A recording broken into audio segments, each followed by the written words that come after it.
Hi everyone. तो again हमारा जो आज का टॉपिक है क्लास 12th के chapter sexual reproduction in flowering plant से है। ओके, और टॉपिक का जो नेम है आज हमारा क्या है? Pollen grain. तो पोलन ग्रेन क्या होता है? तो पोलन ग्रेन क्या है? मेल गैमिटोफाइट है। जैसे हमारे बॉडी में ह्यूमंस में जो मेल गैमिट होता है उसे क्या बोलते हैं? स्पर्म। उसी तरह से प्लांट में जो गैमिट होते हैं ना, मेल गैमिट, उसको हम लोग क्या बोलते हैं? Pollen grain. ओके, अब बात करते हैं पोलन ग्रेन का शेप कैसा होता है। तो इस पिक्चर में आपको देखने को मिल रहा होगा कि देखो, कहीं पे स्फेरिकल है, ठीक है, कहीं पे इस टाइप का है, और कहीं पे आपको ट्रायंगल देखने को मिल रहा होगा।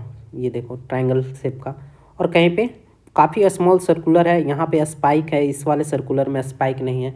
तो काफ़ी डिफरेंट स्ट्रक्चर देखने को आपको मिल सकता है। तो पोलन ग्रेन का जो स्ट्रक्चर है या शेप है वो क्या है? फिक्स नहीं है, क्या है? डिफरेंट है। यहाँ पे हम लोग ऐड करेंगे डिफरेंट। हर अलग अलग स्पेसीज के लिए क्या होगा? अलग अलग होगा। साइज इसी तरह से साइज अगर हम देखें तो कोई बड़ा है, कोई छोटा है, ठीक है, कोई मीडियम साइज का है। तो ये भी डिपेंड करता है कि कौन सा प्लांट का पोलन ग्रेन है। अगर अलग अलग प्लांट का पोलन ग्रेन है तो उसका हो सकता है कि साइज भी क्या हो, आपको डिफरेंट देखने को मिले, डिफरेंट देखने को मिले, ठीक है। लेकिन सारे पोलन ग्रेन में ना कुछ कॉमन चीज़ें होती हैं, कुछ कॉमन स्ट्रक्चर होता है। वो स्ट्रक्चर क्या है उसे हम लोग देखते हैं। तो देखो, सबसे बाहर में ना पोलन ग्रेन के बाहर में 3 लेयर होते हैं, ठीक है, 1 2 और ये आपका तीसरा लेयर है, ये वाला, ठीक है। तो टोटल 3 लेयर्स होते हैं। तो सबसे जो बाहर का लेयर होता है उसे हम लोग क्या बोलते हैं? एक्साइन। क्या बोलते हैं? एक्साइन। इसके नीचे के लेयर को हम लोग क्या बोले? इंटाइन। और ये जो लास्ट वाला होता है उसको हम लोग क्या बोलते हैं? Plasma membrane. क्या बोलते हैं? प्लाज्मा मेम्ब्रेन की लेयर होती है, ठीक है। अब देखो, किसी भी पोलन ग्रेन में 2 सेल है। एक सेल जो होता है वो क्या होता है? Generative cell. और ये जो बड़ा सा सेल है ना, इसको हम लोग क्या बोलते हैं? वेजिटेटिव सेल्स, ठीक है। तो जनरेटिव सेल जो है वो वेजिटेटिव सेल के ही अंदर होता है।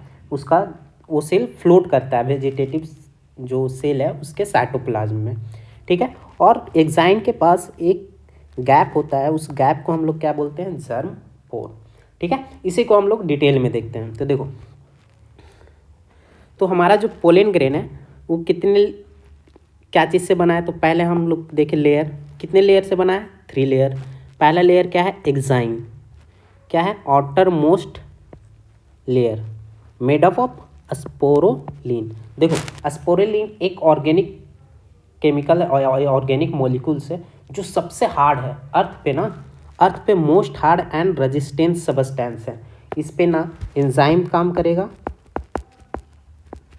इस पे एंजाइम का रिएक्शन नहीं होता है, टेम्परेचर का कोई इम्पैक्ट नहीं पड़ता है, इवन इस पे एसिड्स, एल्कली, ये सब किसी का इम्पैक्ट इस पे नहीं पड़ता है। तो ये अर्थ पे अभी तक का सबसे हार्डेस्ट सब्सटेंस है। हार्ड मतलब रेजिस्टेंस और हार्ड सब्सटेंस है, ओके। तो अगर कोई भी चीज़ हार्ड है और बाहर में है तो उसका काम क्या होगा? हमेशा मैं बोलता हूँ, अगर कोई चीज़ बाहर का लेयर बना रहा है और हार्ड है तो उसका काम हमेशा क्या होगा? प्रोटेक्ट करना। समझ में आ रहा है? तो इसका काम हमेशा क्या होगा? प्रोटेक्शन करना। तो देखो, पढ़ने से सिर्फ नहीं होगा, आपको समझना पड़ेगा कि कुछ कुछ चीज़ें, कॉमन चीज़ें ऐसे है कि इसका अगर ये स्ट्रक्चर यहाँ पे है तो इसका फंक्शन क्या होगा। जैसे लास्ट क्लास में हम लोगों ने पढ़ा था कि जेनेसिस जहाँ भी है तो वहाँ पे हमें क्या समझना है? फॉर्मेशन, ठीक है। और इसी एक्साइन में, ये जो एक्साइन है, इसी एक्साइन में देखो यहाँ पे गैप है। अब ये गैप क्यों है? तुम खुद सोचो ना। एक्साइन काफ़ी हार्ड सब्सटेंस होता है, जिसके वजह से क्या होगा कि अगर यहाँ से इस न्यूक्लियस को बाहर निकलना है तब तो कोई केमिकल रिएक्शन होगा ही नहीं ना। काफ़ी हार्ड है, ना एसिड इस पे वर्क करता है, ना एल्कली वर्क करता है। तो अगर इस न्यूक्लियस को बाहर निकलना है यहाँ से तो कोई ना कोई गैप तो चाहिए। इसी को यहाँ पे एक गैप छोड़ दिया जाता है जिसको हम लोग क्या बोलते हैं? जर्म पोर बोलते हैं। यहाँ पे क्या होता है, स्पोरोलिन, ये जो स्पोरोलिन है उसका लेयर नहीं होता है। देखो यही मैंने लिखा है, एग्जाइन वेयर स्पोरोलिन इज अब्सेंट। क्यों अब्सेंट है भाई, कि जो तुम्हारा क्या है जनरेटिव न्यूक्लियस है उसको बाहर निकलना है। देखो क्या होता है ना, ये आपका पोलन ग्रेन है, यहाँ पे 2 न्यूक्लियस है वेजिटेटिव, तो ये न्यूक्लियस जाएगा तभी तो फर्टिलाइजेशन होगा। ओके, ये न्यूक्लियस बाहर निकलेगा, और इसको अगर बाहर निकालना है तो अभी हम लोगों ने देखा कि स्पोरोलिन काफ़ी रेजिस्टेंस है, इस पर किसी का इम्पैक्ट नहीं पड़ता है। तो अभी ये बाहर कैसे निकलेगा, ठीक है, बिना डाइजेस्ट इसको किए। ये तो डाइजेस्ट होने वाला लेयर नहीं है ना, डाइजेस्ट तो नहीं होगा क्योंकि इस पर कोई एंजाइम वर्क नहीं करता है। इसीलिए यहाँ पे क्या कर दिया जाता है, नेचर के द्वारा गैप छोड़ दिया जाता है, ठीक है, ताकि ये जो न्यूक्लियस है पोलन ट्यूब के थ्रू बाहर निकल सके। नेक्स्ट टॉपिक में इसे हम लोग और डिटेल में देखेंगे, समझ में आया। तो जर्म पोर का यही काम है। और जो इसके नीचे का लेयर था वो क्या था हमारा, इंटाइन। तो ये कैसा होता है, थिन होता है, मेड अप ऑफ सेलुलोज, किसका बना है, सेलुलोज एंड पैक्टिन। याद करो हमारा सेल वॉल भी किससे बना था, made of cellulose and pectin. ये कैसा लेयर है, कंटिन्यूअस लेयर है। कैसा लेयर है, कंटिन्यूअस है। देखो यहाँ पे फिर से ध्यान से देखना, हमारा ये जो बाहर का लेयर था ये क्या था, एक्साइन। इसके अंदर का जो लेयर है वो क्या है, इंटाइन। बट एक्साइन में क्या था, याद करो, एक सेकेंड, हमारा एक्साइन में गैप था, और इस गैप को क्या बोल रहे थे हम लोग, जर्म पोर, जर्म पोर। अब देखो ये एक्साइन हो गया और ये इंटाइन। तो इंटाइन का लेयर आपको दिख रहा है कैसा है, कंटिन्यूअस है। कैसा है, कंटिन्यूअस है। बट ये देखो ये जो लेयर है ना यहीं तक है, डैट मीन्स क्या है, एक्साइन डिसकंटिन्यूअस है। क्या बोल सकते हो, एक्साइन जो हमारा है वो क्या है, डिसकंटिन्यूअस है। तो यहाँ पे लिख सकते हैं हम लोग, एक्साइन इज डिसकंटिन्यूअस। समझ में आया इसका मतलब कंटिन्यूअस का। लास्ट हमारा क्या है, प्लाज्मा मेम्ब्रेन। तो प्लाज्मा मेम्ब्रेन के बारे में आप लोगों को पता ही है क्या क्या होता है, फास्फोलिपिड का लेयर है। हम लोगों ने सेल में काफ़ी डिटेल में पढ़ा है प्लाज्मा लेयर, ठीक है, प्लाज्मा मेम्ब्रेन। ओके, अब आ जाते हैं ये जो पोलन ग्रेन है इसका हम लोगों ने क्या किया, बाहर के जो लेयर था उसका स्टडी कर लिया। अब हम लोग स्टडी करेंगे इसके अंदर वाले स्ट्रक्चर को, ठीक है। तो देखो किसी भी पोलन ग्रेन में ना 2 सेल प्रेजेंट होते हैं। एक सेल को हम लोग बोलते हैं वेजिटेटिव सेल, और दूसरे सेल को हम लोग क्या बोलते हैं, जनरेटिव सेल। वेजिटेटिव सेल जो होगा वो क्या होगा, लार्ज होगा, इसका न्यूक्लियस कैसा होगा, इरेगुलर होगा, और इसका जो शेप होगा ना वो कैसा होगा, स्पिंडल शेप होगा। लार्ज है, वेजिटेटिव है, नेम से ही पता चल रहा है क्या काम होगा इसका, फंक्शन फूड स्टोर करना, ठीक है। क्या काम होगा इसका, फूड स्टोर करना। देखो होता क्या है ना, लास्ट क्लास में भी हम लोगों ने देखा था, पीएमसी सेल है। पीएमसी सेल किसको बोलते हैं, स्पोरेंजियम टिश्यू के सेल को ही हम लोग क्या बोलते हैं, पीएमसी सेल बोलते हैं। और इसमें मियोसिस होता है, उसके बाद क्या होता है हमारा, मियोसिस से पोलन बनते हैं, और ये पोलन जब मेच्योर होगा, ठीक है, मेच्योर होगा तो इसमें इसका न्यूक्लियस क्या करेगा, डिवाइड करेगा। ध्यान से सुनना, ये न्यूक्लियस डिवाइड हुआ, और कैसा डिवीजन होता है, अनइक्वल डिवीजन होता है। साइटोप्लाज्म का जो डिवीजन है वो अनइक्वल होगा, समझ में आया। तो बड़े भाई के पास ज़्यादा हिस्सा जाएगा और जो छोटा होगा उसके पास कम हिस्सा जाएगा, यानी कि बेईमानी कर लेते हैं एक तरह से। तो अनइक्वल डिवीजन सेल डिवीजन होगा। तो देखो ये जो बड़ा इरेगुलर न्यूक्लियस बना ये कौन सा सेल का है, वेजिटेटिव सेल का। और यहाँ पे जनरेटिव सेल, ये स्पिंडल से जो दिख रहा है ये क्या है, जनरेटिव सेल है। बट एक चीज़ ध्यान रखो, यहाँ पे एक ही सेल देखने को ये जो स्ट्रक्चर है एक ही सेल के अंदर देखने को मिल रहा है, ठीक है। सेल 2 हैं बट स्ट्रक्चर जो देखने को मिल रहा है ना कंबाइन है। तो इसका मतलब ये बोलते हैं ना कि ये जो वेजिटेटिव सेल है उसी का साइटोप्लाज्म में क्या कर रहा है, ये जनरेटिव सेल फ्लोट कर रहा है। देखो यहाँ पे ये क्या था, पूरा वेजिटेटिव सेल, और इसी के अंदर ये देखो जनरेटिव सेल है, ठीक है, फ्लोट कर रहा है, ये तैर रहा है उसके अंदर। समझ में आया? वेजिटेटिव सेल के साइटोप्लाज्म में क्या कर रहा है, ये तैर रहा है।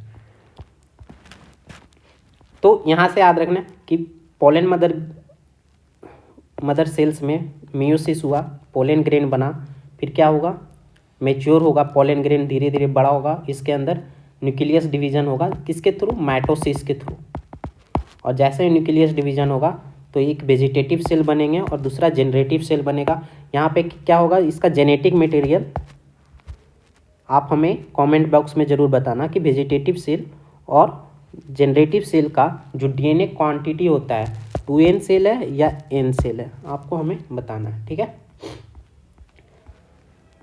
अब आप पोलन ग्रेन, तो देखो पोलन ग्रेन से ना हमें कुछ एलर्जी भी होते हैं, ठीक है। ऐसा बोल सकते हो कि पोलन ग्रेन का ये क्या है, साइड इफेक्ट है।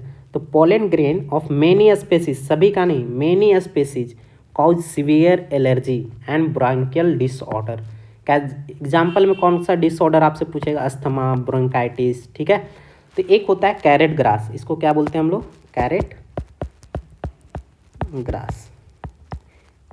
ये ना जब हम दूसरे कंट्री से वीट इंपोर्ट कर रहे थे उसी के साथ आया था, ठीक है। और ये आज के टाइम पे इंडिया में हर जगह आपको देखने को मिलेगा, ठीक है, कैरेट ग्रास।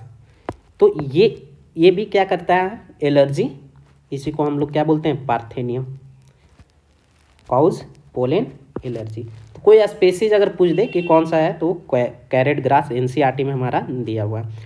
तो देखो पोलन ग्रेन से सिर्फ आपको एलर्जी ही नहीं होता है, बल्कि ये काफ़ी रिच सोर्स ऑफ न्यूट्रिएंट है, जिसके वजह से इसका यूज किसके फॉर्म में किया जाता है, सप्लीमेंट के फॉर्म में, सप्लीमेंट के फॉर्म में, ठीक है।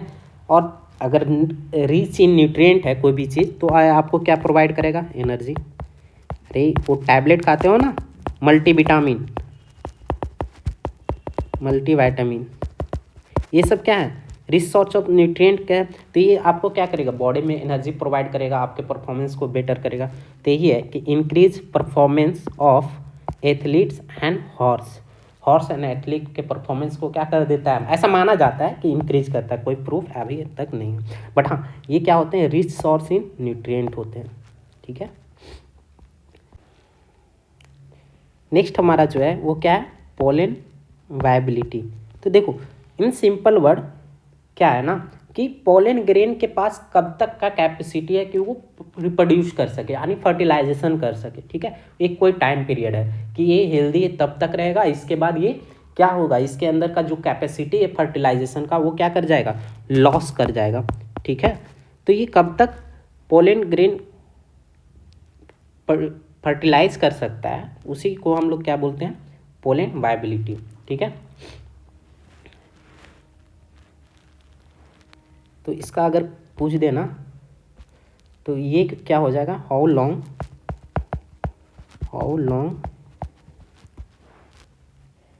Pollen grain have capacity to reproduce, capacity to fertilize, okay, इसका डिफिनेशन होगा। तो देखो पोलन वायबिलिटी जो होता है डिफरेंट स्पेसीज के लिए क्या होता है, डिफरेंट होता है। जैसे for example wheat and rice के लिए क्या होगा, 30 मिनट, रोजेसी, लेग्यूमिनेसी और सोलानेसी फैमिली के लिए क्या है, सेवरल मंथ। रोजेसी में क्या है, लेग्यूमिनेसी में क्या आते हैं, पल्सेस, ठीक है। इसी तरह से आपको बताना है रोजेसी और सोलानेसी में क्या आते हैं। फिर है एक कॉन्सेप्ट आपको पढ़ना है, पोलन बैंक। क्या होता है पोलन बैंक, देखो हमारे बैंक में हम लोग क्या जमा करते हैं, मनी, उसी तरह से पोलन बैंक में क्या जमा होगा, पोलन ग्रेन। तो हमारा जो पैसा जमा होता है वो कहाँ जमा होता है, वॉल्ट में, ठीक है। बट पोलन ग्रेन जमा करने के लिए ना स्पेशल कंटेनर की ज़रूरत पड़ती है, ठीक है।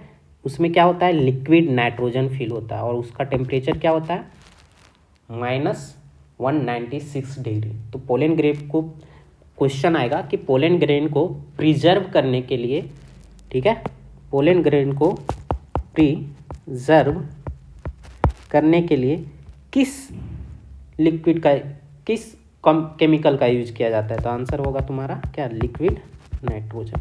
क्यों, क्योंकि इसका टेम्परेचर काफ़ी कम होता है, जिससे क्या हो जाते हैं एंजाइम एक्टिविटी जो है पोलन ग्रेन का वो क्या होगा काफ़ी लो हो जाएगा। ठीक है, इसलिए ये ज़्यादा टाइम तक सर्वाइव कर सकेंगे। ठीक है, डोरमेंट स्टेज में चला जाएगा। तो आई होप पोलन ग्रेन के सारे कॉन्सेप्ट अब आपके क्लियर हो गए होंगे। ओके,